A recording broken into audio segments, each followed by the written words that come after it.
మర్చిపోయిన స్థితిలో అప్పటి వరకు కూడా సోమరిగా పెరిగిన శరీరం వలన పొద్దుటి నుండి సాయంత్రం వరకు కూడా కష్టపడి ఇంటికి వచ్చిన తర్వాత నిజంగా అప్పటికే తన కుటుంబంలో యవనస్తులు చంపబడ్డారు కాబట్టి పోషించే వాళ్ళ కొంతమందిని బహుళ దేశం తీసుకెళ్ళిపోయారు కాబట్టి లేవలేని వారి చేత వెండి పని చేయిస్తున్నాడు కాబట్టి ఇవన్నీ కూడా తలపోసుకొని ఆ రాత్రి సమయంలో వారి ఏటం మొదలుపెట్టారు.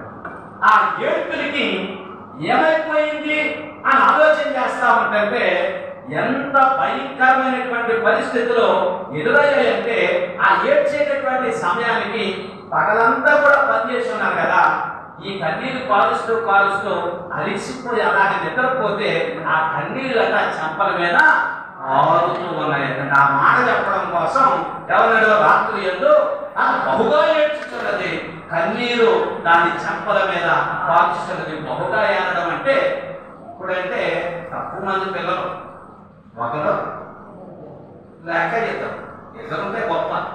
మరి ఆ రోజుల్లో ఎంతమంది సంతానం ఉండేవారు? 9, 10 మంది ఎలమండులు